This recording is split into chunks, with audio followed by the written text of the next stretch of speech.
నమస్కారం, welcome to I dream ధర్మ మార్గం కార్యక్రమానికి స్వాగతం. నేను మీ విజిత.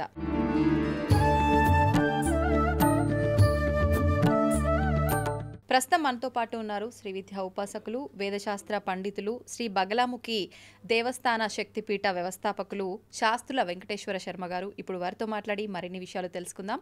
ముఖ్యంగా నవరాత్రులకు సంబంధించిన టాపిక్స్, మనకున్న డౌట్స్ అన్ని గురుగారితో మాట్లాడి క్లియర్ చేసుకుందాం. నమస్కారం గురుగారు. నమస్కారం అమ్మ. గురుగారు, ముఖ్యంగా మనకు ఈ నవరాత్రులు ఎక్కువగా ఆశ్వీజ మాసంలోనే జరుపుకుంటూ ఉంటాం కదా, ఎందుకని ఈ మాసంలోనే జరుపుకోవాలి, మిగతా మాసాల్లో జరుపుకోవడానికి వీలు కదా? మొట్టమొదట గురువులకు, మహాశక్తి స్వరూపుడైన అమ్మవారికి నమస్కారం చేస్తూ, ఈ నవరాత్రి మహోత్సవాలు శాస్త్ర ప్రకారం అయితే 4 మాసాల్లో జరుపుకోవడం అనేది మనకు విధి ఉందమ్మా. ఓకే. చైత్రేశ్వినే తథాషాఢే మాఘే కార్యో మహోత్సవ అని చైత్రమాసంలో, ఆషాఢమాసంలో, ఆశ్వీజ మాసంలో మరియు మాఘమాసంలో ఈ రకంగా 4 విధాలుగా 4 పర్యాయాలు సంవత్సరంలో అమ్మవారి యొక్క నవరాత్రులు మనం చేసుకోవాలి. అయితే ఇందులో ఆశ్వీజ మాసంలోనే ఎందుకు జనం ఎక్కువగా ఈ ఆశ్వీజ నవరాత్రులు, అమ్మవారి నవరాత్రులు చేస్తారు అంటే దానికి అనేక రకాల కారణాలు ఉన్నాయమ్మ. ఒకటి, ఈ ఆశ్వీజ మాసంలో చేసేటువంటి నవరాత్రుల గురించి సప్తశతి, మార్కండేయ పురాణాంతర్గతమైన సప్తశతిలో మనకు శరత్కాలే మహాపూజ క్రియతే యాచవార్షికి దదాతి విత్తం పుత్రాంశ్చ మతిం ధర్మే గతిం శుభాం అని ఈ ఆశ్వీజమాస నవరాత్రులకు కాస్త విశేషాన్ని చెప్పడం జరిగింది. అర్థమేంటి గురుగారు ఇప్పుడు మీరు చెప్పిన దానికి? ఈ శరత్కాలంలో వచ్చేటువంటి నవరాత్రుల్లో ఎవరైతే అమ్మవారి యొక్క పూజా కార్యక్రమాన్ని, నవరాత్రోత్సవాన్ని చేస్తారో వారికి అమ్మవారు దదాతి విత్తం పుత్రాంశ్చ అంటే జీవితానికి అవసరమైనంత ఐశ్వర్యాన్ని, సంతానాన్ని, మిగతా భోగములను, అదేవిధంగా వాడి యొక్క బుద్ధిని ఎల్లవేళలా ధర్మాచరణ యందు ఉండేట్టుగా ఒక రకమైనటువంటి అనుశాసనాన్ని, అదేవిధంగా మతిం ధర్మే గతిం శుభాం మంచి శుభకరమైనటువంటి శుభాల్ని కలగజేసేటువంటి స్థితిని వాడికి కలగజేస్తుంది అని ఉన్నది ఒకటి. ఇక రెండవది ఏమిటి అంటే, ఇదేమో శుభకరమైనటువంటి అంశము, ఇది ఉంది. ఇది కాకుండా మనకు దేవీ పురాణంలో యాచాశ్వయుజ మాసే స్యాత్ శతయజ్ఞ ఫలప్రదం అని మరో వాక్యం కూడా. 4 సార్లు నవరాత్రులు చేయవచ్చు, కానీ ఆశ్వయుజ మాసంలో చేసే నవరాత్రులు ఒకటి మార్కండేయ పురాణంలో చెప్పినట్టుగా ఎవరు ఈ నవరాత్రులు చేస్తారో వాళ్లకు సంపూర్ణమైన ఫలాలు వస్తాయి అని ఒకటి. మరొకటి దేవీ పురాణంలో యాచాశ్వయుజ మాసే స్యాత్ మాఘే కార్యో మహోత్సవ అని చెప్పిన తర్వాత యాచాశ్వయుజ మాసే స్యాత్ శతయజ్ఞ ఫలప్రదం అని చెప్పడం జరిగింది. 100 యజ్ఞాలు చేస్తే ఎలాంటి ఫలితం వస్తుందో ఈ ఆశ్వయుజ మాసంలో నవరాత్రులు చేస్తే అంత గొప్ప ఫలితం వస్తుంది అని ఉంది. కాబట్టి దీనికి ఈ విశేషము అని చెప్పడం జరిగింది. ఈ రెండేమో విశేష సంబంధమైనటువంటి ఫలితాన్ని ఇస్తాయి అని ఇది చెప్పడం జరిగింది. ఇది కాకుండా మరొక విషయం కూడా, ఈ శరన్నవరాత్రులు చేయడంలో మరొక ముఖ్యమైన అంశం కూడా మనకు దాగి ఉంది. ఏమిటి అదంటే, వసంత శరదావేవ జననాశ కరావుభౌ అని దేవీ భాగవతంలో ఒక విశేషమైన వాక్యం చెప్పారు. ఎందుకు ఈ ఆశ్వయుజ మాసంలో తర్వాత చైత్రమాసంలో కూడా, అంటే ఆశ్వయుజ మాసం తర్వాత చైత్రమాసానికి కూడా ఆ విశేషం ఇచ్చారు. ఎందుకోసము దానికి అలా ఇచ్చారు అంటే, దేవీ భాగవతంలో ఏం చెప్పారంటే, వసంత శరదావేవ జననాశ కరావుభౌ, ఈ వసంత ఋతువు తర్వాత శరదృతువు ఏవైతే ఉన్నాయో ఈ కాలములు మానవులకు అనేక రోగకారకములు అవుతాయట. ఇవి అనేక రోగకారం మనం చూస్తున్నాం ఇప్పుడు వైరల్ ఫీవర్స్ ఇవన్నీ వస్తున్నాయి కదా. అదేవిధంగా ఎండాకాలం ప్రవేశించగానే వసంత ఋతువులో కూడా అలాంటి పరిస్థితే మనకు ఉంటుంది. దేవీ భాగవతంలో ఈ మాట ప్రత్యేకంగా చెప్పారు, వసంత శరదావేవ జననాశకరా ఉభౌ. అంతేకాదు వీటికి ఒక పేరు కూడా పెట్టారు అక్కడ, యమదంష్ట్రములు అని ఈ 2 ఋతువులకు పేరు పెట్టారు. ఈ చైత్రమాసానికి అంటే వసంత ఋతువుకు శరద్ ఋతువుకు. కాబట్టి ఈ వసంత ఋతువులో మరియు ఆశ్వయుజ మాసంలో ఈ శరద్ ఋతువులో ఎందుకు ఈ నియమం చెప్పారంటే, ఈ నవరాత్రి ఉత్సవం చేసినప్పుడు కొన్ని నియమాలకు కట్టుబడి ఉదయములు ఇవ్వడము, ఉదయమే శిరస్నానం చేయడము మొదలుగా అనేక నియమాలకు కట్టుబడి ఉండడం ద్వారా వచ్చేటువంటి రోగాలను మనం తప్పించుకొని రోగ నిరోధక శక్తిని పెంపొందించుకొని మనుషులు చాలా కాలం జీవించాలి, ఎటువంటి నష్టాలు జరగకూడదు అనే ఉద్దేశం మీద కూడా మరి ఈ 2 విశేషం చెప్పారు. రెండిట్లో ఆశ్వయుజ మాసం యొక్క విశిష్టత ఎలాగూ చెప్పబడింది కాబట్టి శతయజ్ఞ ఫలప్రదం అన్నాడు. 100 యజ్ఞాలు చేసినటువంటి ఫలం ఆశ్వయుజ మాసంలో నవరాత్రులు చేస్తే వస్తుంది అని చెప్పడం ద్వారా మరి ఇది ఆశ్వయుజ మాసం విశేషమమ్మ. కానీ కేవలం ఆశ్వయుజ మాసంలో చేయాలని కాదు, చైత్రమాసంలో అమ్మవారి నవరాత్రులు చేస్తారు, ఆషాఢ మాసంలో గుప్త నవరాత్రులను చేస్తారు, మళ్ళీ ఇప్పుడు ఆషాఢ మాసంలో గుప్త నవరాత్రులు చేస్తారు, ఆశ్వయుజ మాసంలో శరణ్ నవరాత్రులు, మళ్ళీ మాఘమాసంలో మళ్ళీ అమ్మ యొక్క నవరాత్రులు ఈ రకంగా మనకి చేయడం అనేది సంప్రదాయంగా వస్తుంది. కాబట్టి ఆషాఢమాస నవరాత్రులు విశేషమైనటువంటి ఫలదాయకములు అవుతాయి అన్నది శాస్త్రం. ఓకే గురువుగారు, నవరాత్రులు అంటున్నాం, 4 మాసాలకి ప్రత్యేకత ఉంది నవరాత్రులు చేసుకునే విధానానికి. మరి నవరాత్రులు అంటే రాత్రి సమయంలో 9 రాత్రులు చేసే పూజన ఇది చాలా అంటే అందరిలో ఇటువంటి అపోహ అనుమానము, అంటే అనవసరమైనటువంటి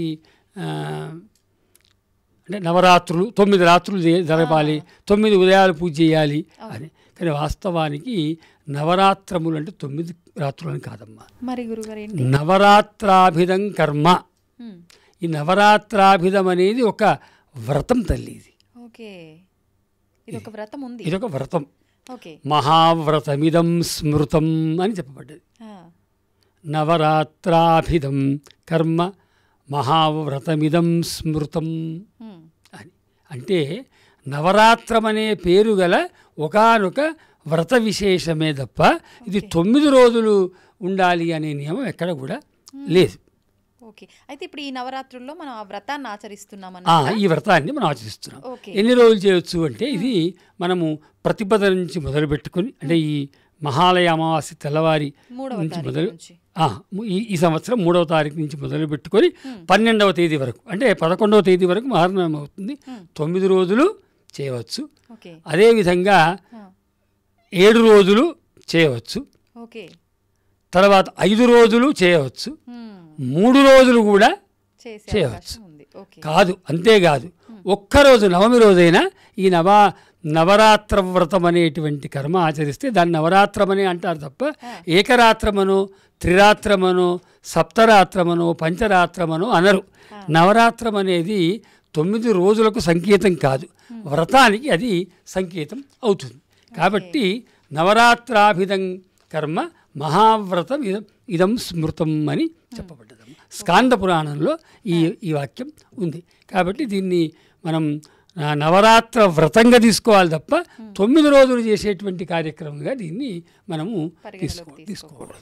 గురుగారు, ఇప్పుడు ఒక్కరోజు అంటే నవమి రోజు అన్నారు, మరి 3 రోజులు 5 రోజులు అంటే సప్తమి నుంచి, సప్తమి అష్టమి నవమి, పంచమి షష్ఠి సప్తమి అష్టమి నవమి ఇలా. తర్వాత తృతీయ చతుర్థి పంచమి షష్ఠి సప్తమి అష్టమి నవమి 7 రోజులైంది. 9 రోజులు అంటే పాడ్యమి విధియ తదియ చౌతి పంచమి షష్ఠి సప్తమి అష్టమి నవమి ఇలా. నవమి సప్తమి పంచమి ఇలా వరుసగా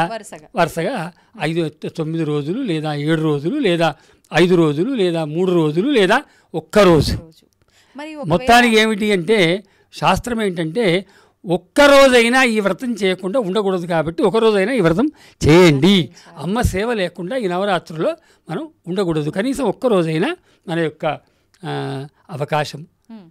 సరే, ఇప్పుడు ఇవాళ రేపట్ల సెలవులు అవసరం, అవును. ఉద్యోగార్థులు కాబట్టి ఉద్యోగం చేస్తుంటారు, అనేక రకాలు ఉన్నాయి.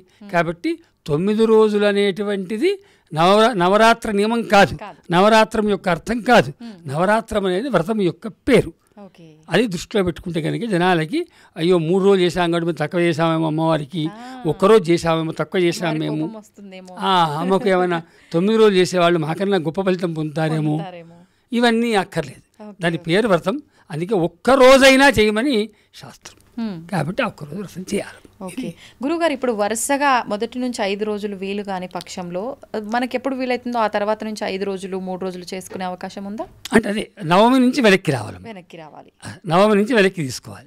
నవమి అనేది చివరి రోజుగా పెట్టుకోవాలి. మీరు 3 రోజులు చేస్తే సప్తమి, అష్టమి, నవమి తీసుకోండి. అలా వెళ్ళిపోవాలి.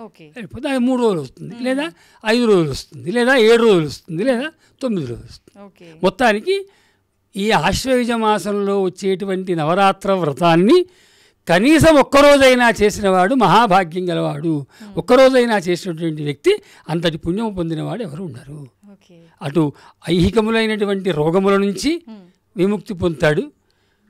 అవి కాకుండా ఏవైతే ఉత్తమోత్తమైన ఫలితాలు ఏవైతే ఉన్నాయో ఇంతకుముందు చెప్పారు కదా, ఏదంటే దదాతి విత్తం పుత్రాంశ్చ మతిం ధర్మే. ప్రధానంగా ఈ అమ్మవారి అనుగ్రహాల్లో ప్రధానమైనది ఏమిటి అంటే వాని యొక్క బుద్ధిని ధర్మం యందు ఉంచుతుందట. ధర్మం యందు మతిం ధర్మే గతిం శుభాం. ఉత్తమోత్తమైనటువంటి వాని స్థితిని వానికి కల్పిస్తుంది అని చెప్పారు. కాబట్టి ఆశ్వేజ మాసంలో ఒక్కరోజైనా ఈ వ్రతం చేయాలి తల్లి. ఎటువంటి ఫలితం కలుగుతుంది, మనకు అన్ని అవకాశాలు మన సౌకర్యాలు కూడా కల్పించారు పెద్దలు. ఎందుకంటే మరి పెద్దలు ఋషుల యొక్క ఉద్దేశం అదే తల్లి. ఋషులు ఎప్పుడు కూడా గొప్పవాడికి గొప్ప, తక్కువవాడికి తక్కువ అంచులే. తక్కువవాడు గొప్పవాడు ఒకే రకమైన ఫలితం పొందే అనేక మార్గాలు వాళ్ళు చెప్పారు. ముందే సమస్యని వాళ్ళే సృష్టించారు, దానికి సమస్యలు వాళ్ళు సృష్టించలేదమ్మా. ఇలాంటి సమస్య వస్తే ఇది అని సమస్య అని అనుకుంటున్నాం తప్ప సమస్య అని చెప్పుకోలే వాళ్ళు. ఋషులు ఎవరు కూడా వాళ్ళు సమస్యను సృష్టించే వాళ్ళు కాదు తల్లి. సమస్యల్లో నుంచి మనల్ని బయటపడేసే వాళ్ళే ఋషులు అంటారు, ఋషి. కాబట్టి నేనేమంటానంటే తక్కువ చేస్తున్నామన్న భావన ఎవడికి రాకుండా వాడు ఉత్తమోత్తమంగానే నేను ఒక్కరోజు చేసిన అమ్మవ్రతాన్ని చేశాను అనుకోవాలి తప్ప ఒక్కరోజు అనేది వాడి బుద్ధిలోకి రాకుండా ఇది నవరాత్రాభిధం కర్మ మహావ్రతం ఇదం స్మృతం. మహావ్రతం అని చెప్పారు. కాబట్టి దీన్ని మనం మహావ్రతం కింద తీసుకోవాలి. నవరాత్రములు 9 రోజులు కానే కాదు, ఇక అనేక రకాల వ్యాఖ్యానాలు వస్తున్నాయి, అది వేరే విషయం. ఇక ఎలా చేస్తాము, 9 రోజులు చేస్తే ఎలా, ఆ నియమాలు మళ్ళీ వేరే ఉన్నాయి. కానీ ఒక్కరోజు చేసినవాడు నవరాత్రం చేసినవాడు కాదని కాదు, వాడు కూడా అదే ఫలితం వస్తుంది. ఓకే. అయితే గురుగారు బాగుంది నిజంగా. నేనైతే మొదటిసారి విన్నాను నవరాత్రులు అనేది 9 రాత్రులు కాదు, ఇది ఒక వ్రతం అని చెప్పి. రకరకాల వ్రతం విన్నాం కానీ ఈ వ్రతం ఉంది అని. మరి వ్రతం ఎలా చేసుకోవాలి, ఏంటి పూజా విధానం ఎలా ఉండాలి, నవరాత్రుల్లో పూజా విధానము? తప్పకుండా శాస్త్రంలోనే మనకు చెప్పారు తల్లి. భాద్రపద బహుళ అమావాస్య రోజే తెల్లవారి పాడ్యమి కాబట్టి పాడ్యమి రోజు ఉదయం నుంచే ఈ వ్రతము ఆరంభమవుతుంది. కాబట్టి భాద్రపద బహుళ అమావాస్య, దాన్ని మహాలయ అమావాస్య అంటారు. మన తెలంగాణ ప్రాంతంలో దాన్ని పెత్తర అమావాస్య అని కూడా అంటారు. కాబట్టి ఆ అమావాస్య రోజున అన్ని ఏర్పాట్లన్నీ చేసుకోవాలి తల్లి. ఎందుకంటే ఈ వ్రతం చేస్తున్న రోజులు వీళ్ళు సీమాతిక్రమం అంటే గ్రామాన్ని దాటి బయటికి వెళ్ళకూడదు. వీలైనంత వరకు ఇంట్లో ఉండి, దానికి కూడా ఒక కారణం చెప్తాను ఎందుకు వెళ్ళకూడదు. అదేమి శాసనం అని కాదు, నిరంతరము భగవన్నామ స్మరణలో జీవితం గడపాలి. కాబట్టి మళ్ళీ మధ్యలో వేరే వ్యాపకంలోకి మనిషి వెళ్తే గనక మళ్ళీ దీనికి విఘాతం ఏర్పడుతుంది అన్న ఉద్దేశంతో మరి తెల్లవారి నుంచి ఎక్కడికి వెళ్ళొద్దు. కాబట్టి అమావాస్య రోజే అన్ని రకాల ఏర్పాట్లన్నీ కూడా అతను చేసుకోవాలి తల్లి. అమావాస్య రోజు పర్వాలేదా అన్ని తెచ్చుకోవచ్చమ్మా. ఎందుకంటే మనము కర్మాంగమైనటువంటి కార్యక్రమం ఏదైనా చేయొచ్చమ్మా. తప్పుడు పనులు చేయడానికి మంచి చెడు తప్ప ఇక్కడ తెల్లవారితే మంచి కార్యక్రమం ఉంది కాబట్టి అమావాస్య రోజు ఏర్పాటు చేసుకోవాలని చెప్పడంలో ఇల్లు శుభ్రం చేసుకోవాలి. అది తెల్లవారి పాడ్యం రోజే మొదలుపెట్టి శుభ్రం చేసుకోవడం అనేది కరెక్ట్ కాదు. కాబట్టి ముందు రోజు ఇల్లు శుభ్రం చేసుకోవడము ఇత్యాదులు. ఎప్పుడు కూడా ధర్మశాస్త్రం ఎప్పుడు కూడా విహితమైనటువంటి కార్యాన్ని చెప్పేటప్పుడు, అంటే ఇది చెయ్యి అని చెప్పేటప్పుడు పూర్వాపరములు ఆలోచించి చెప్తుంది, అంతే తప్ప యథేచ్ఛగా శాస్త్రం బోధించదు. శాస్త్రం అంటేనే అదమ్మా. అందుకే మన పెద్దలు కూడా శాస్త్రాన్ని అతిక్రమించి వెళ్ళకురా అని అందుకే చెప్పారు. అదే వెళ్తే ఏమవుతారు కూడా వాళ్ళే చెప్పారు. యశ్ శాస్త్ర విధి ముత్సృత్య, ఎవడైతే శాస్త్రము కాదని చేస్తాడో, యశ్ శాస్త్ర విధి ముత్సృత్య, యహ శాస్త్ర విధి ముత్సృత్య అంటే శాస్త్రము కాదని ఇష్టం వచ్చినట్టుగా వర్తతే కామకారత, తన ఇష్టం వచ్చినట్టు చేస్తాడు. నస సిద్ధి అవాప్నోతి, వాడికి సిద్ధి కలగదు. అది పక్కకు పోయి సిద్ధి లేకపోయింది కాదట. నా సుఖం నా పరాంగతి, దుఃఖం కూడా వస్తుంది. కాబట్టి శాస్త్ర విరుద్ధమైన పనులు చెప్పని. ఇప్పుడు ఇక శాస్త్రమే చెప్పింది అమావాస్య రోజే అన్ని సంభారాలు ఏర్పాటు చేసుకో అని చెప్పినప్పుడు దోషం లేదు. శాస్త్రం చెప్పింది కాబట్టి దోషం లేదు, అన్ని ఏర్పాటు చేసుకోవచ్చు. తెల్లవారి దానికి నియమాలు చెప్పారు. ఆ నియమాలు అందులో మనకు ఏవైతే సాధ్యమవుతాయో అవి చేసుకోమని చెప్పారు. హాయిగా ఉదయమే అంటే పూర్వకాలం గోమయంతో అలుక్కోమన్నారు, ఇప్పుడు గోమయం కాదు కాబట్టి ఇల్లు శుభ్రంగా కడుక్కోవడం అంతా చేసుకుంటాం. తెల్లవారి సూర్యోదయానికి ముందే లేవడం, భగవన్నామ స్మరణ చేస్తూ మనసా సంకల్పం చేసుకోవడం. ఈ నవరాత్ర వ్రతాన్ని ఇన్ని రోజులని కాదు, ఇక ఈ నవరాత్ర వ్రతాన్ని నేను విధిగా మనస్ఫూర్తిగా ఆచరిస్తాను సంకల్పం చేసుకోవడం. ఆ తర్వాత మంగళ స్నానాలు ఆచరించడం, సకుటుంబంగా భార్యాభర్తలు దంపతులు ఆచరించడం. తర్వాత బ్రాహ్మణోత్తముల్ని లేదా ఆచార్యుల్ని పిలుచుకొని వారి ద్వారా ఒక మంటపాన్ని ఇంట్లో ఏర్పాటు చేసుకో. ఆ మంటపానికి కూడా అనేక రకాల నియమాలు చెప్పారమ్మా. ఆ నియమాలు ఇవాళ వీలైతే ఆ నియమాలను అనుసరించి వేదిక వేసుకోవచ్చు. లేదా ఉన్నంతలో ఈశాన్య భాగంలో ఉన్న ఇంట్లో ఎక్కడైతే భగవంతుడు ఉంటాడో, ఈశాన్య భాగం అంటే కూడా ఇవాళ కొద్దిమందికి సాధ్యం కావట్లేదు కాబట్టి ఈశాన్యం అనే నియమాన్ని కాకుండా ఇంట్లో అనువైనటువంటి ప్రదేశంలో అవకాశం కూడా అమ్మవారికి ఓ వేదిక ఏర్పాటు చేసుకుని అక్కడ అమ్మవారి మూర్తిని స్థాపించుకోవాలి. ఆ మూర్తి ముందు కలశ స్థాపన చెయ్యాలి అని చెప్పారు. అయితే ఈ కలశ స్థాపన అనేది అందరికీ సంప్రదాయంగా లేదు. అంటే మా ఇంట్లో వంచన లేదు అని అంటుంటారు. అలాంటి వాళ్ళు ఏంటంటే యంత్రం పెట్టుకొని శ్రీయంత్రానికి స్థాపన చేసుకొని అక్కడ ఈ ఎన్ని రోజులు చేస్తే అన్ని రోజులు, ఒకవేళ 9 రోజులు చేస్తే నేను చెప్పిన అమావాస్య రోజు ఏర్పాటు చేసుకోవడం, పాడ్యం చేయడం, లేదా మిగతా విధంగా ఏర్పాటు చేసుకొని ఆ రకంగా సంకల్పం చేసుకోవడం. ఆ రోజు ఆ వేదిక పైన అమ్మను ప్రతిష్ఠ చేసుకోవడం, అమ్మతో పాటుగా నవగ్రహాలు, ఇంద్రాది అష్టదిక్పాలకులు మొదలైనటువంటి అమ్మవారి యొక్క పరివార దేవతా స్థాపన కూడా అంతా చేసుకొని అక్కడ అమ్మవారి యొక్క నవరాత్రులకు ఏర్పాటు చేసుకొని ఉదయము హాయిగా శుభ్రమైన అంతఃకరణంతో అంటే చక్కని మనస్సు కలవాడి కూర్చొని చక్కగా అమ్మవారికి చతుషష్ఠ్యుపచారములు 64 రకాల ఉపచారములతో అమ్మవారికి పూజ చెప్పబడి చాలా విస్తృతమైంది. ఆ పూజా కార్యక్రమం చేసుకోవాలి. మళ్ళీ మధ్యాహ్నం వరకు చేసుకున్న తర్వాత ఆ మధ్యాహ్నం తర్వాత మళ్ళీ కాస్త విశ్రమించిన తర్వాత సాయంకాలము మళ్ళీ స్నానాదులు ముగించుకొని ప్రదోషకాలంలో కూడా యథాశక్తి అందరినీ కూడా పిలుచుకొని గ్రామంలో ఉన్న వాళ్ళని, ఆత్మీయుల్ని, బంధువుల్ని అందరినీ పిలుచుకొని మంచి చక్కగా ప్రదోషకాల పూజ నిర్వహించి పూజానంతరము అమ్మవారి యొక్క భజన కార్యక్రమాలు చేస్తూ, నామస్మరణ చాలా ముఖ్యం కాబట్టి కలియుగంలో ఆ భగవన్నామస్మరణ చేస్తూ వారు రాత్రి గడపడం, మళ్ళీ సూర్యోదయం లేచి ఆ రకంగా మళ్ళీ అనుష్ఠానం చేసుకోవడం, ఈ రకంగా చేస్తూ ఉండాలి.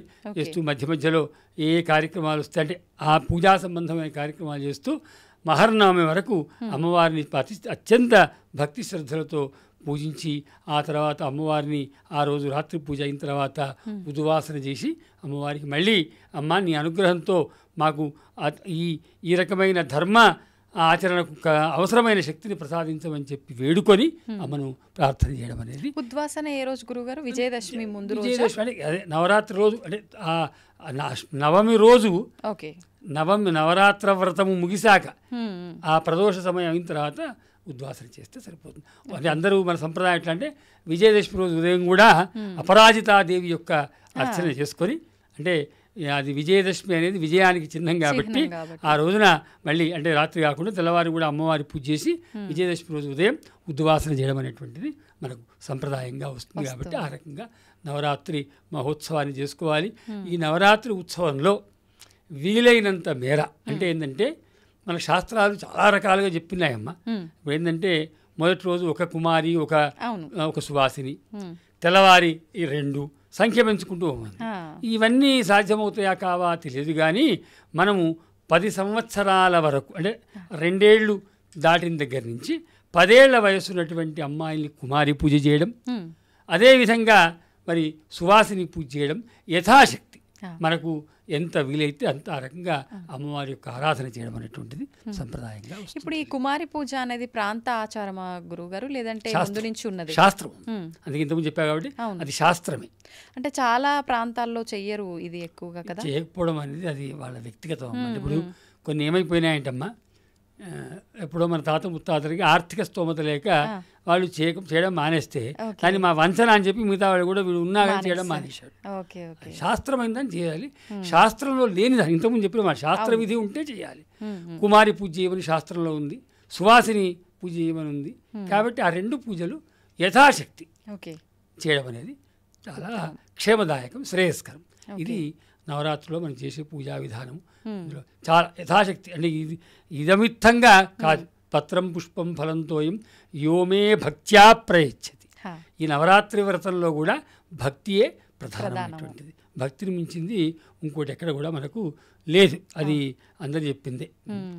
మోక్ష సాధన సామగ్ర్యాం, మన వివేక చూడమని మోక్ష సాధన సామగ్ర్యాం భక్తిరేవ గరీయసి అని. అసలు ఆ మోక్షం ఉండాలంటే మొట్టమొదటి భక్తి అనేది ఉండాలట. ఈ మిగతా సంపదలు కోట్లున్నా మోక్షం రాదు. లేని పూజ, ఉండి లేని పూజ, అహంకారంతో కూడిన. అవును అవును. అహంకారంతో ఉన్న పూజకు అసలు అర్థమే లేదు, ఫలితం అంతకన్నా లేదు, ఉండదు. అహంకారం. అందుకే నేను ఎప్పుడైనా చెప్తాను, భగవత్ సన్నిధికి వెళ్తున్నప్పుడు అహంకారాన్ని బయట వదిలి వెళ్ళండి.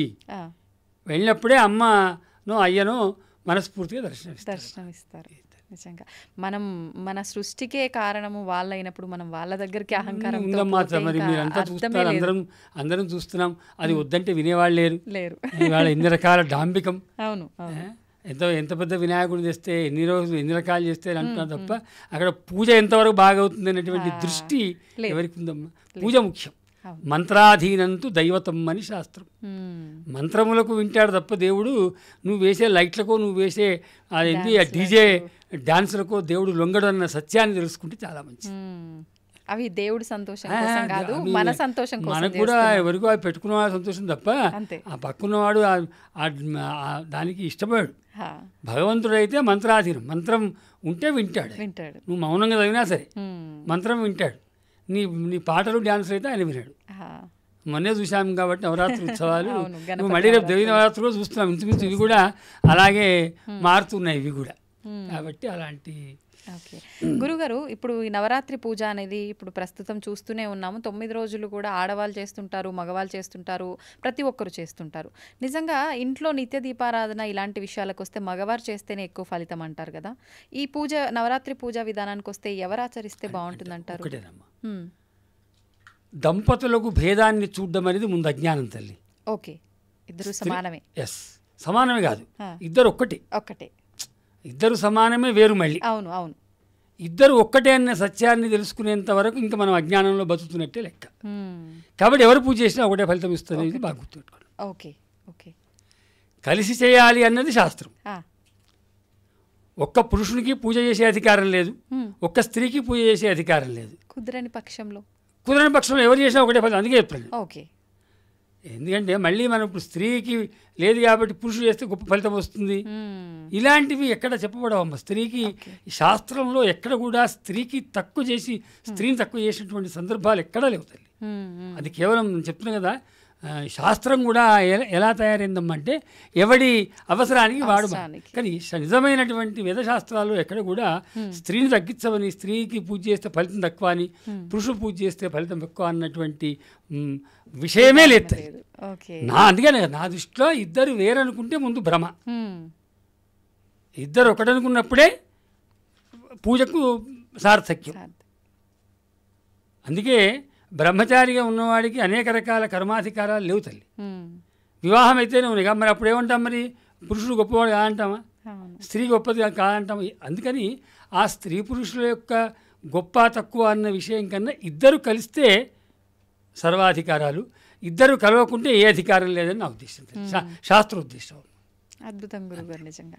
కానీ చాలామంది ఈ మధ్యకాలంలో ఇది చెప్తున్నారు కదా గురుగారు. ముఖ్యంగా నవరాత్రులు అనగానే ఉపవాస దీక్షలు కూడా చాలా మంది చేస్తుంటారు. నిజంగా ఉపవాసాలు ఉండాలంటారా? ఉంటే ఏ రకంగా ఉండాలి?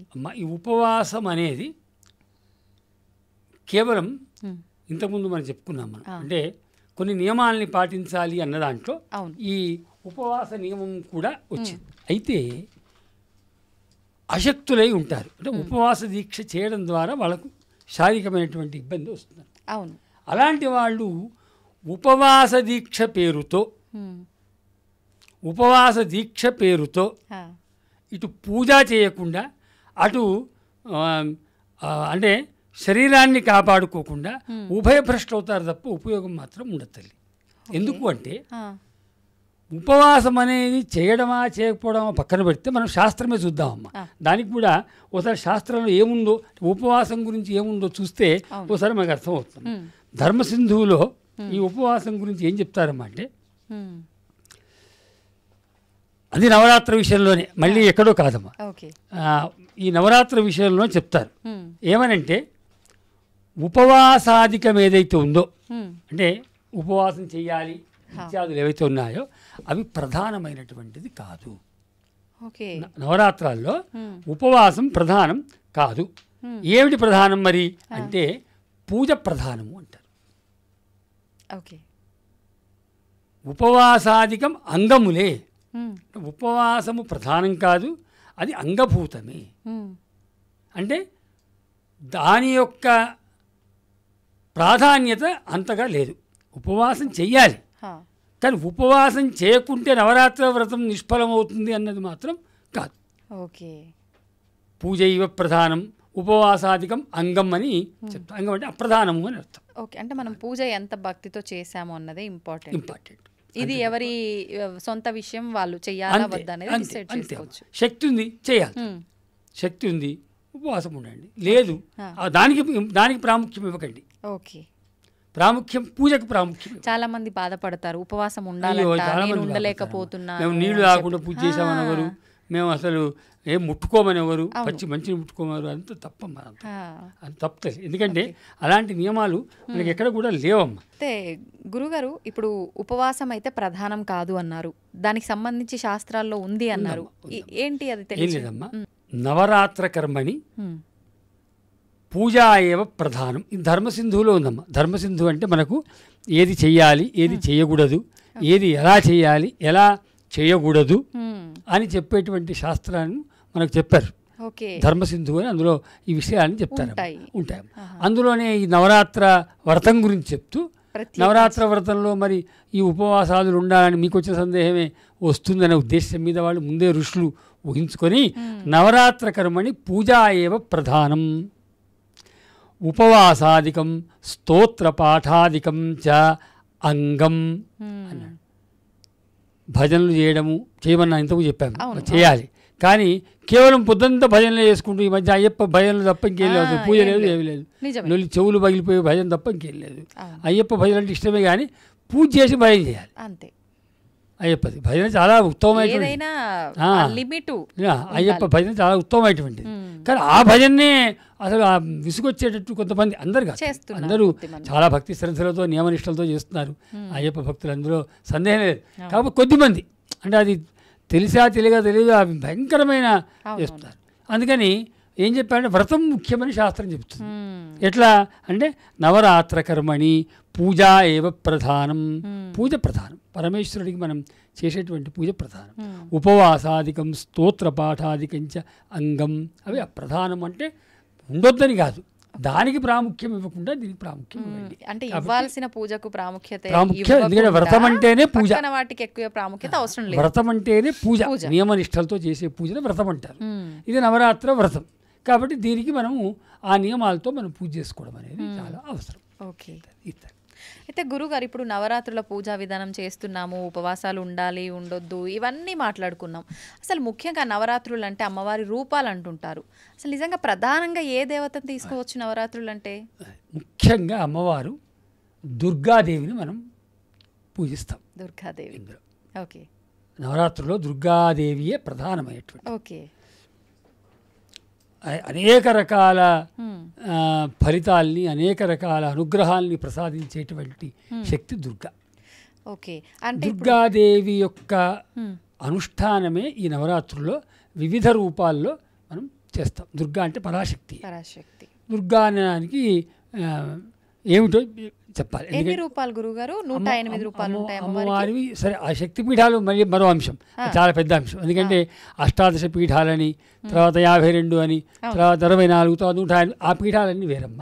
ఈ నవరాత్రుల్లో మాత్రం ప్రధానంగా మనం ప్రథమం శైలపుత్రీ చ, ద్వితీయం బ్రహ్మచారిణి, తృతీయం చంద్రఘంటేతి, కూష్మాండేతి చతుర్థకం, పంచమం స్కందమాతేతి, షష్ఠం కాత్యాయనీతి చ, సప్తమం కాళరాత్రీతి, మహాగౌరీతి చాష్టమం, నవమం సిద్ధిదాత్రీ చ, నవదుర్గా ప్రకీర్తితా అని మొత్తం 9 దుర్గలు ఈ దీంట్లో నవదుర్గలు అని చెప్పాడు. కాబట్టి ఈ 9 దుర్గల్ని 9 రూపాలే తప్ప, 9 స్వరూపాల్లో దుర్గ తప్ప 9 మంది దేవతలు కాదమ్మా. కాదు, ఆమె రూపాలే 9, కానీ మనం ఆరాధించేది ఒక దుర్గని. ఇక ఈ 9 రూపాల్లో మళ్ళీ ఏదేదో ఊహించుకొని దుర్గాదేవి కాదని 9, అందుకే నవదుర్గా ప్రకీర్తితా, 9 మంది దుర్గలని, 9 మంది అని కాదు, 9 స్వరూపాల్లో 9 విధాల అనుగ్రహాన్ని ప్రసాదించే ఏకైక దుర్గ. ఆమెనే ఈ దీంట్లో అనుష్ఠానం పొందేటువంటి దుర్గాదేవి. ఇక దుర్గాదేవి అంటే ఏమిటి అదొక్కటి చెప్తే వరకు ఎందుకు ఈ నవల ఎందుకు దుర్గా అంటే అసలు ఏమిటి? అవును, అందరూ ఆమె దుర్గా అంటే, దుర్గా అనగానే ఏందో ఒక రకమైన ఇది వస్తుంది, శక్తి. ఉగ్రం కాదు, శక్తి. ఈ శక్తి పదం వింటేనే మనిషిలో చైతన్యం వస్తుంది. కారణం ఏంటంటే ఆ శక్తి శబ్దంలో ఉంది. అన్న శక్తి శబ్దంలోనే ఆ రకమైన చైతన్యం ఉంది. శంకరాచార్యుల వారు కూడా శివశక్త్యాయుక్తో ఏది భవతి శక్త ప్రభవితం అని, అమ్మవారు శక్తి సహకారం లేకుండా శివుడికి స్పందన కూడా ఉండదు పొమ్మని చెప్పారు. ఆ శక్తి పదం వింటేనే ఒక రకమైనటువంటి వస్తుంది. ఈ దుర్గా అనేది కూడా అట్లాగే వస్తుందమ్మా.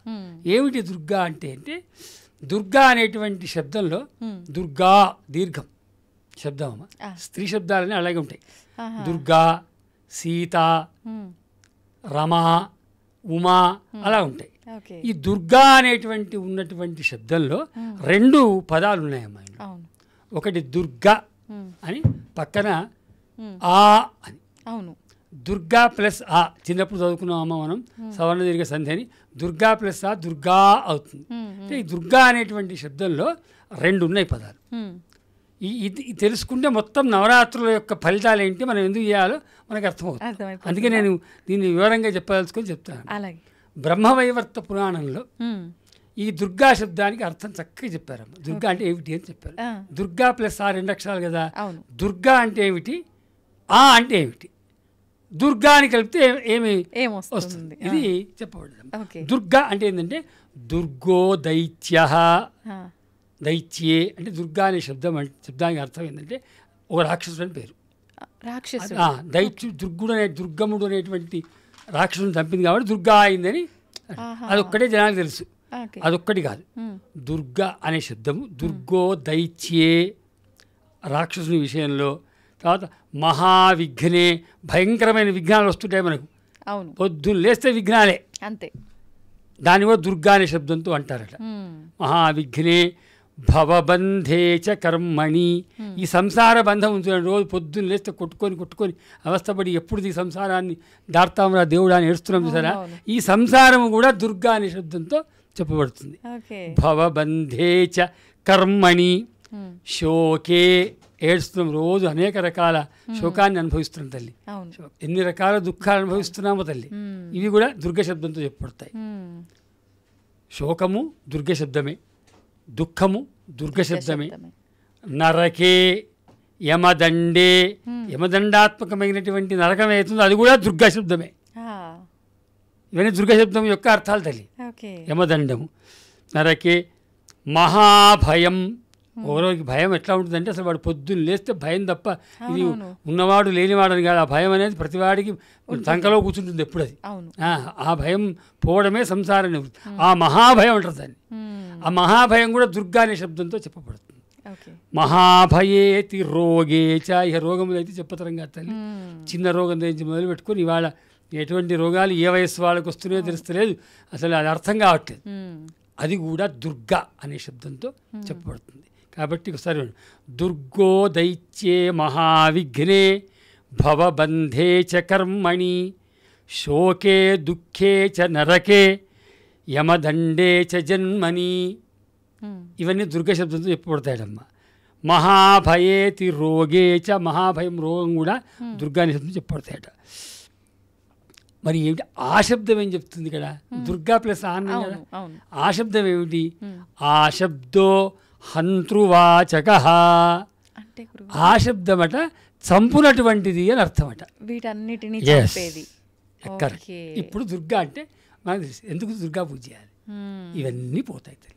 కాబట్టి ఆ శబ్దో హంతృవాచక, దుర్గా ప్రసాద్, దుర్గా అంటే వీటిని చంపేది కాబట్టి దుర్గా అయింది అని బ్రహ్మవైవర్త పురాణం చెప్పి, ఇదేదో నా కల్పన కాదు, ఊహించేదో ఇవాళ ఎప్పుడు చెప్పినట్టుగా నేను చెప్పట్లేదు.